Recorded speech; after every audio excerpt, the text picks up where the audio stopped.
All right, today we're tackling a choice that every single investor, from a total beginner to a pro, has to make every single time they trade. We're talking market orders versus limit orders. Let's get right into it. Okay, so picture this.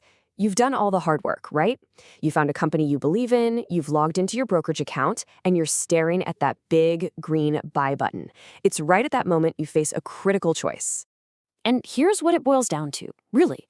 It's a classic trade-off: speed versus price. Do you need that stock right now, no matter the exact cost?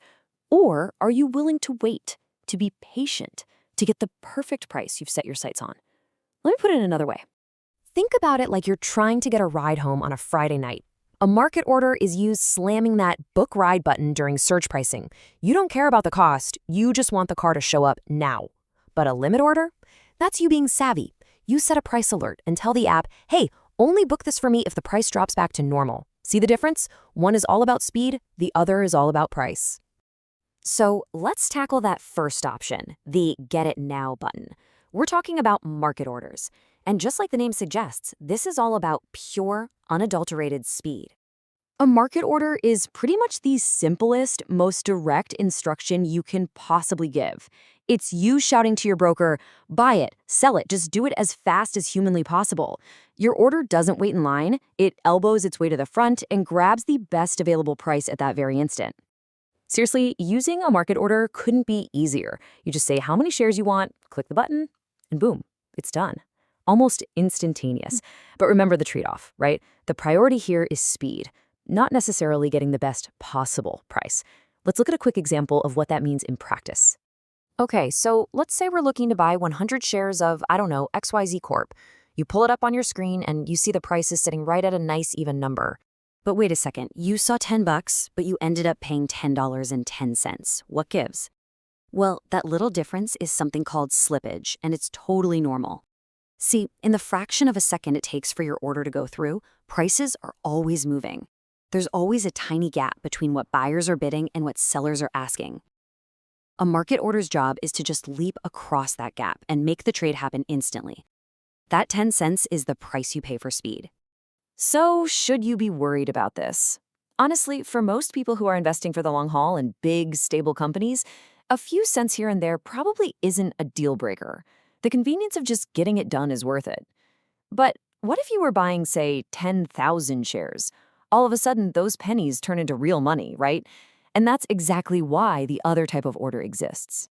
Okay, so let's flip the script. Let's talk about the other tool in your toolbox, limit orders. If market orders are the sprinters, limit orders are the patient strategists. This is all about controlling the price. With a limit order, you're the one calling the shots. You're not just taking what the market gives you, you're telling the market exactly what you're willing to pay. You say, look, I'll buy this stock, but only at this price or better. Your order then just sits there, waiting patiently for the market to meet your demands. So let's jump back to our friend XYZ Corp.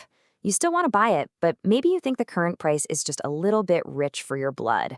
You've got a feeling it might dip, and you want to be ready to pounce when it does. So what do? You place a limit order. You set your price at, say, $9.50, and now your order is live. But it's not active, it's just waiting. And from here, only one of two things can happen. And this is the perfect illustration of the risk and reward. Scenario 1, pure satisfaction. The stock drops, your order fires off automatically, and you get your shares at the exact price you wanted. Nailed it. But scenario 2 is the one that stings a little. The stock just keeps climbing, it never looks back, it never hits your price, and your order just sits there, unfilled. You miss the boat. And that's the bottom line, isn't it? You get absolute control over your price. You will never pay a penny more than you want to. But the trade-off for that control is that the trade might never happen at all. That's the risk. All right, we've met the two contenders. Let's put them in the ring, side by side, and see how they stack up.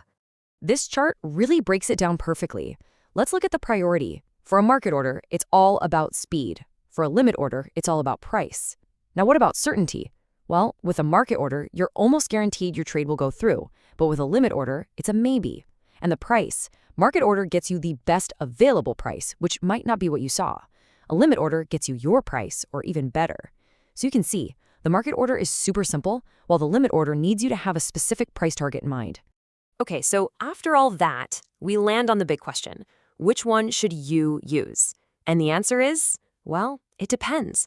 It's not about which one is better. It's about which one is the right tool for the job you're trying to do. So when is a market order your best bet? Well, if you're in it for the long haul, just buying and holding for years, it's probably a good choice, especially if you're buying a big, stable, blue chip stock that gets traded a ton. In that case, speed is more important than a few cents. If the market isn't going crazy and you just want to own the stock, a market order is your simple go-to move. And what about the limit order? This is your precision instrument. Are you a more active trader trying to get in and out of positions? You'll want a limit order. Are you dealing with a really volatile stock that's jumping all over the place? A limit order protects you from getting a terrible price on a weird spike. Or maybe the stock is thinly traded, meaning not many people are buying or selling it. A market order there could actually push the price up all by itself. But above all, if the exact price you pay is the most important thing to you, then a limit order is the only way to go. So you see, there's no right or wrong answer here. One isn't better than the other. They're just different tools designed for different tasks. Now you know how they both work. So the only question left is the one you have to ask yourself. What's more important for your strategy? Is it speed or is it precision? Knowing the answer to that will tell you exactly which button to press.